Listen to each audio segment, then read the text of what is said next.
Olá, pessoal, vamos dar continuidade aqui então. E vamos continuar estudando um pouquinho mais sobre a estrutura genética de populações. E agora vamos abordar padrão de troca genética. Fatores ou processos que podem alterar as frequências gênica e genotípica de um DM ou de uma população de genes são tidas como forças evolutivas. Então, sob o ponto de vista microevolutivo, todas as alterações que ocorrem nas frequências gênica ou genotípica são agora resultantes no processo evolutivo. Tá?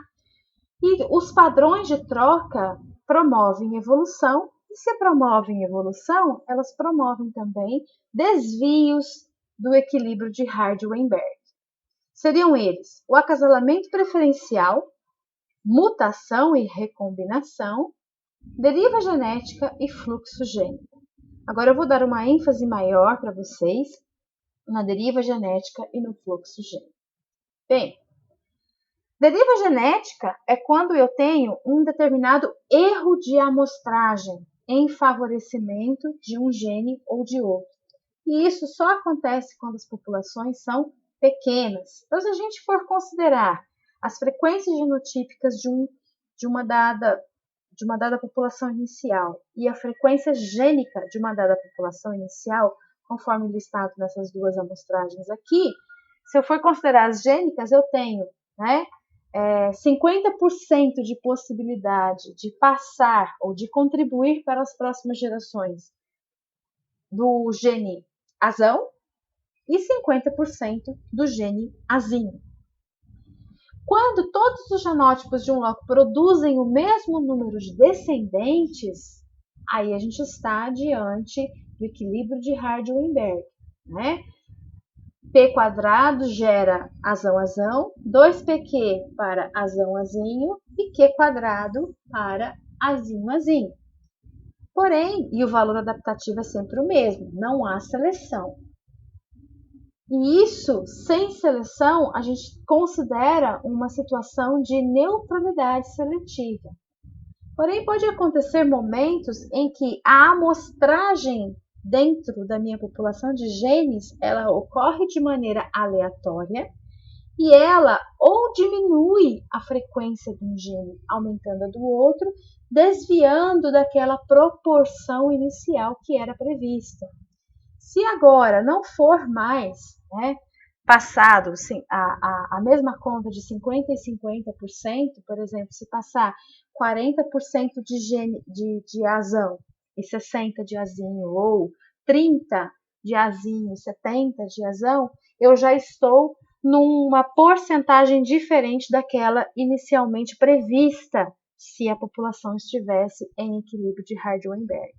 Então, quando eu tenho erro de amostragens, eu estou diante do fenômeno que nós chamamos de deriva genética. E a deriva genética é uma força evolutiva capaz de promover seleção, evolução. Mudanças aleatórias nas frequências gênicas ocorrem entre gerações, e isso é o que nós chamamos de deriva genética.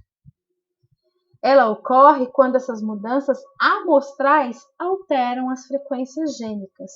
Qual é a principal situação em que nós vamos observar a deriva genética atuando?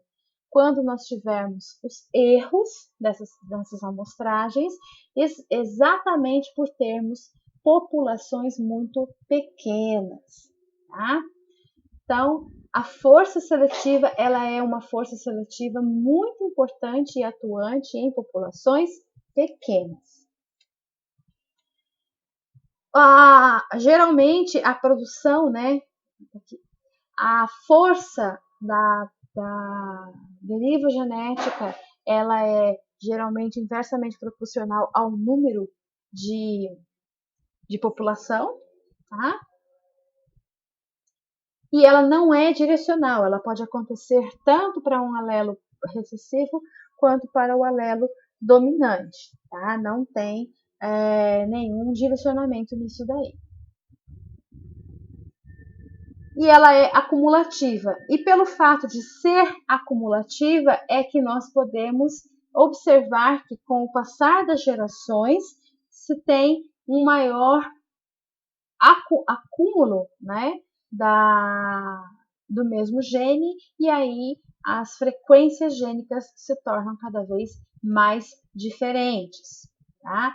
E aí pode acontecer também de nós observarmos perda de um dos dois alelos, que é o que nós chamamos de coalescência. Se em um determinado momento começar a passar cada vez mais o azinho, pode acontecer do azão se perder, e aí seria a tal coalescência. Tranquilo? É como se nós tivéssemos, né, essa pequena população aí em B, e aí a gente vai ter um aumento da frequência alélica cada vez maior de um deles em detrimento ao outro, tá? A coalescência ela vai acontecer por conta da perda dos dois genes, do número populacional, e ela vai sendo sempre em escala logarítmica, né? Porque de uma geração para outra ela pode passar até sempre duplicando. E por fim, os genes que estão isolados, eles se tornam geneticamente distantes, né? Diferenciados. Aí vão ser subpopulações, até que novamente a gente vai ter uma nova seleção atuando, certo? O efeito da deriva genética em populações, ela pode promover tanto o efeito gargalo quanto o efeito fundador.